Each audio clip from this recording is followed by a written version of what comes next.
Адриан жил в городе и часто ездил в близлежащие горы, где ставил палатку и жил несколько дней в лесу.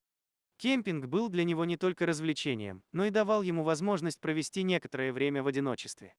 Он расслаблялся и восстанавливался после напряженной работы в городе. Но однажды случилось то, что навсегда изменило его жизнь. Когда он сидел перед своей палаткой, разжигая небольшой костер, Адриан услышал шум. Какой-то скулящий, пронзительный, стонущий звук. Мужчина провел много времени в этих горах, но никогда не слышал такого звука.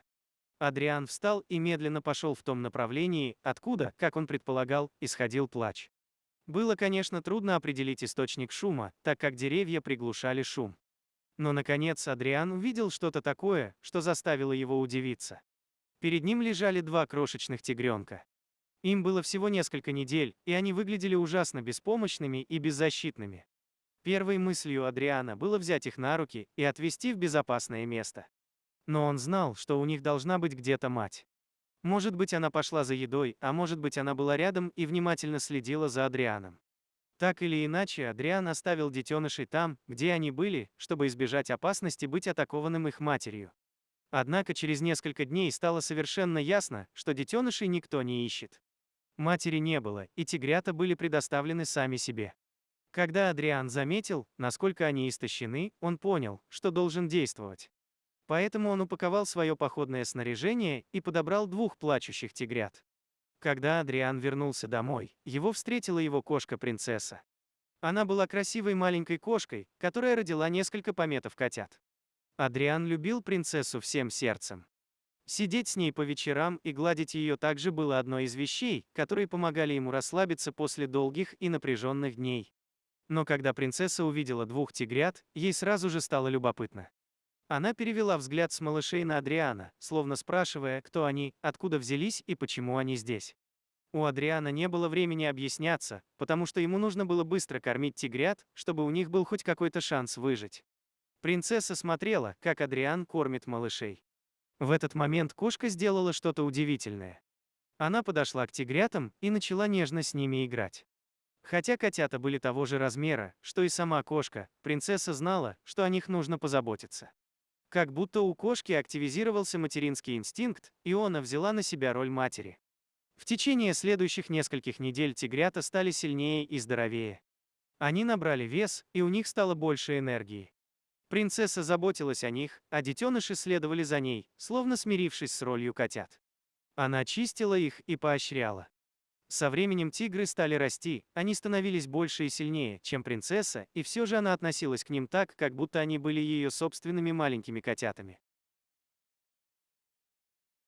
Если они во время игр становились слишком грубыми, то кошка прибегала и разнимала их.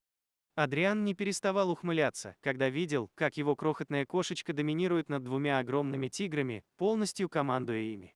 К сожалению, настал день, когда тигры стали слишком большими, чтобы продолжать жить с Адрианом. Они становились все больше и больше и часто портили вещи в доме. Кроме того, кормление животных стоило Адриану целое состояние. Поэтому он решил отвезти их в местный зоопарк и попросить позаботиться о них.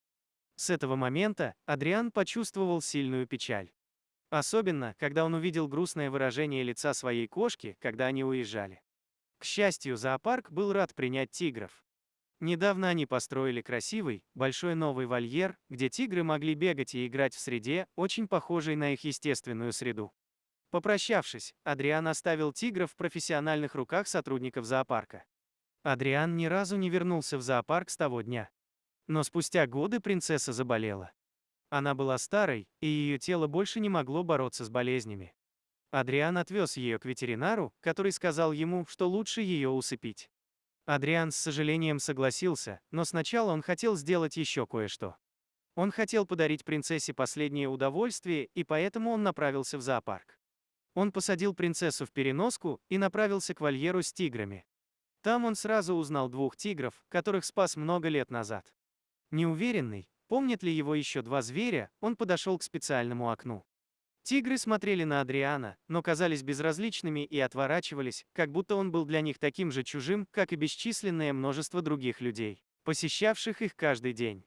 Адриан был немного разочарован, но вскоре после этого произошло нечто невероятное. Адриан поднял свою кошку и показал ее тиграм. Сразу же глаза у двух животных загорелись, и они прыгнули на стекло.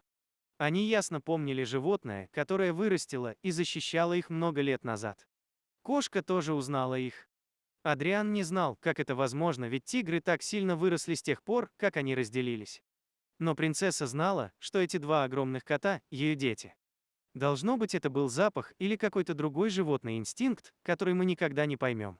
Принцесса терлась телом об окно и смотрела на тигров. В свою очередь, они также пытались тереться о свою мать. Это была очень эмоциональная встреча, которая растопила сердца всех, кто там был. Эта история показывает, что любовь есть любовь, хотя принцессы и тигры даже не одного вида. Дорогие зрители, если вам понравилось это видео, то ставьте лайк и подписывайтесь на наш канал. До свидания.